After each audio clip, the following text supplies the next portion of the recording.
What's cooking good looking? To answer that question very simply, cookies. Hi, I'm Tyrone. Like your shoelaces, you tie your own.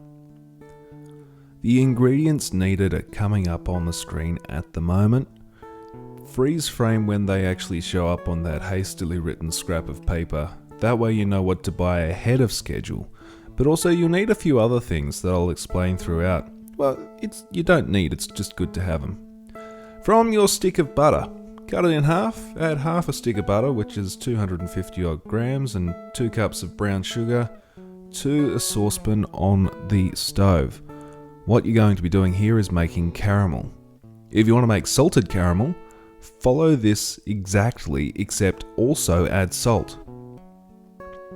What I've done is, instead of adding salt, add Vegemite. It's more complex than salt and it adds umami to the flavour.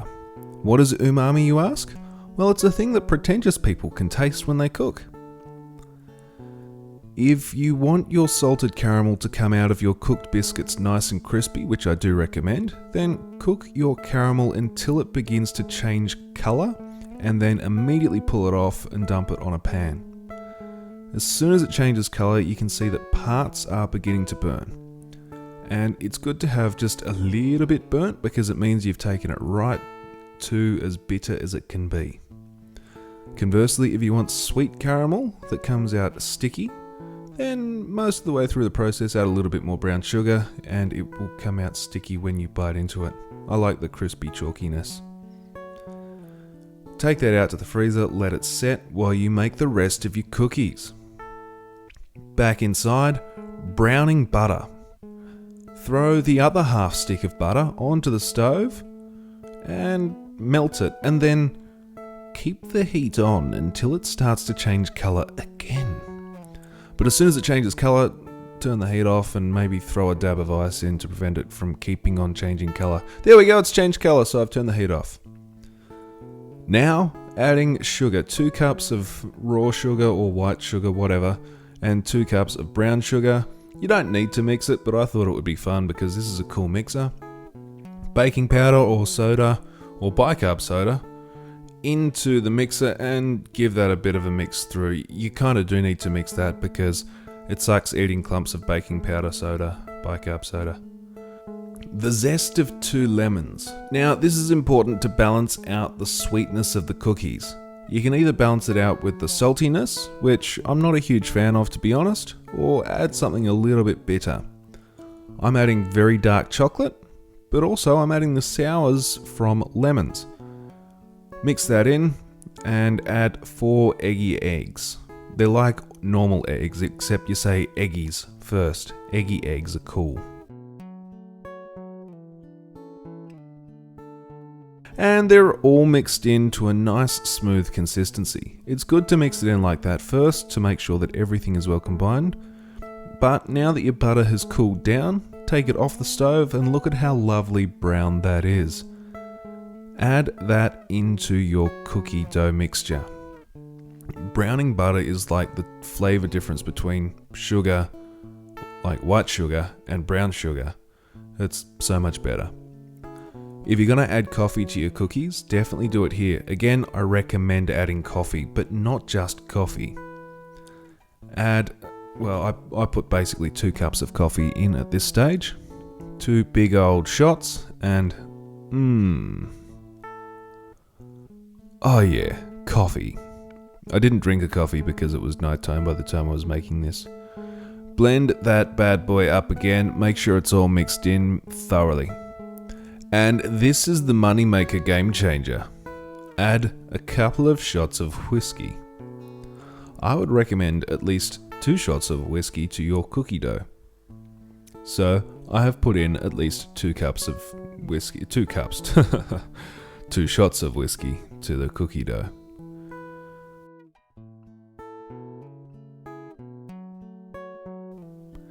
Honestly, you can really use any brown spirit or even mead at this point. And if you don't know how to make mead, then I can help you out. Also, since the whiskey's already out, you might as well add another shot just for safekeeping and give it a little bit of a taste.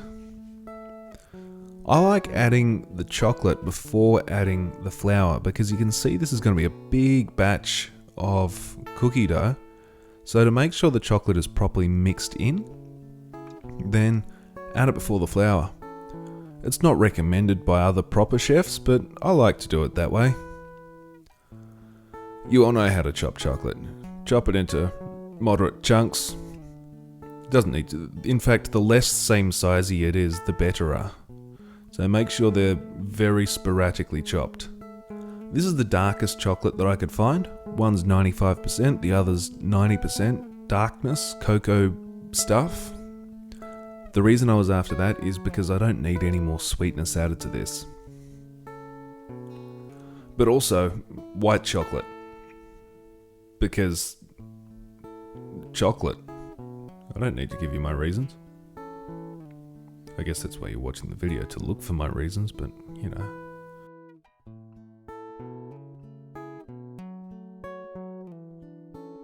Right, all of that dough stuff into a bigger container to mix it with all of the chocolate stuffs. You can lick the bowl if you want, or just make more cookies by taking out more of it.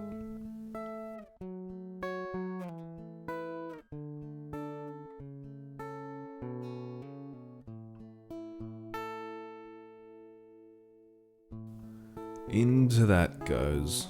I didn't add the chocolate first. Into that goes enough flour to make it a solidish, but still gooey-ish, doughy texture.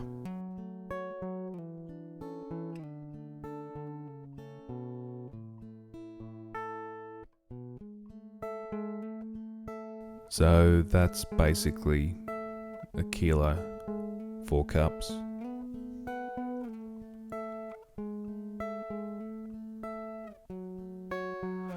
So I mixed the flour in at the same time that I mixed the chocolate in. That was actually pretty clever of me. That way you get an even spread of chocolate throughout. Because there's nothing... Well, it's pretty good to get choc chip cookies with only white or with only dark chocolate through it. But it's even better to get an even spread. Yeah. I guess you could probably counter that by mixing your light and dark choc chips together before adding them. Probably should have thought of that before giving advice. Here we go, toffee. The toffee for your choc chip cookies is an utterly delicious step. Unnecessary. Well, no, it's quite necessary. Break that bad boy up into little bits.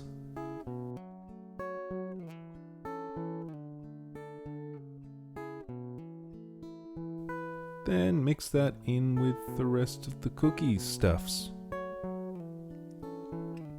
You're in for a real treat now.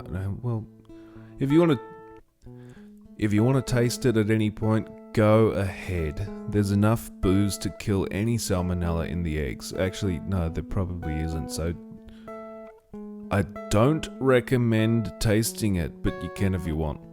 And then roll it into balls, about the size of that. What's that, about an inch and a half? Golf ball? Yeah, let's roll with golf ball. About the size of a golf ball. When storing them, maybe roll them in a little bit of flour first, and then put them in your container in the fridge for, I don't know, a week. Probably not that long. Well, you could do that long. Each individual part will probably survive that long, so I can't imagine why they wouldn't all survive together that long, right? That's science. And boom, store them for a couple of days. The thing about aging things is it helps the chemicals react together and just mellow out some of the stronger flavours and make them taste more gooderers. And since you're waiting a couple of days to eat cookies, well, actually you don't need to, you can eat them straight away. Yeah, I really forgot where I was going with that.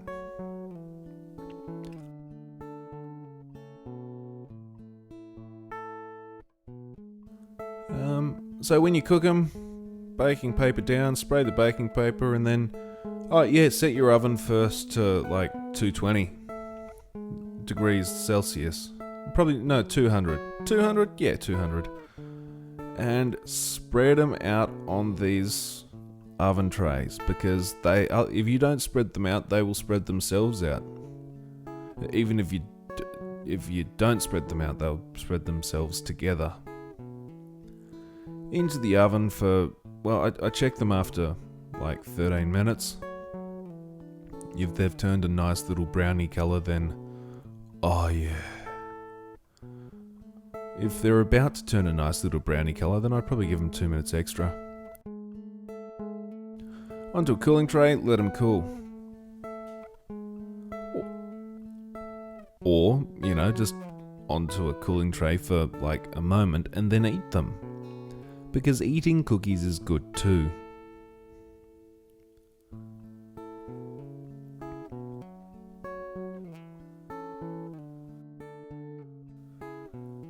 Make sure you sample them and check that tear apart.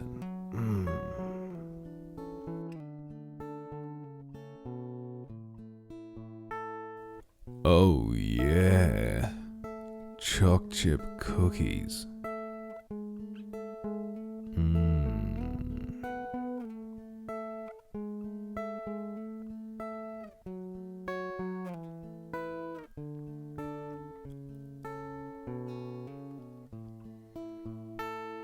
What's also good with Choc chip cookies is ice cream. So put a blob on top. And then maybe grab a glass of milk, and instead of dunking your cookie in the milk, because your cookie probably won't fit in the milk, what you can do is eat the cookie and drink the milk. You don't need to drink milk, but you can. And I think it was beneficial to have the milk there.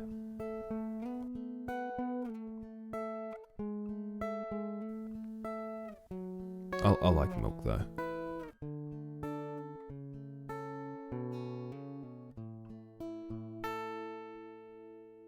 Alright, here we go. Here are 2 fun suggestions. Because the ingredients for these cookies are basically butter and sugar and caramel made from butter and sugar, someone said, how about you cook the cookies in butter? So what you do, melt some butter, put the cookies in the butter, and then put the cookies in the butter, in the container, in the oven for the same amount of time. And it's not actually a terrible suggestion, because they came out delicious, which is my way of saying delicious, but also very warm on the handles.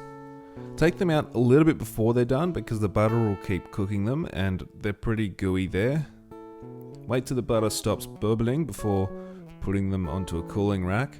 Now, I had a 50-50 success rate, and by which I mean 100% success rate, but half of them didn't maintain their shape as I put them on the thing. So I ate them pretty quickly, and they're good. I can recommend cooking cookies in butter. The second suggestion is take cookies to work. If you've got the cookie dough in your fridge, just as you're about to have a shower in the morning, throw a bunch in the oven, have your shower, come back out, and boom, cookies are cooked just as you're ready to have your breakfast, if that's how your morning routine goes. Then your colleagues should be most appreciative, because hot cookies on cold mornings. It's okay. I've got cookies. I've got cookies. It's okay.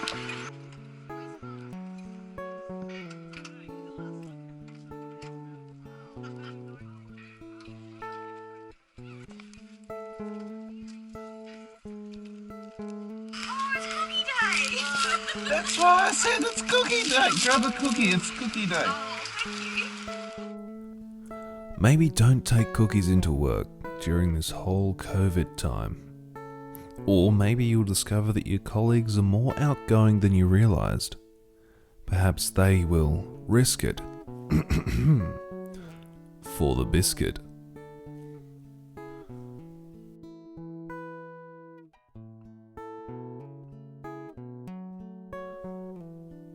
Yeah, I'd be appreciative if you smash that like and or share and or subscribe button.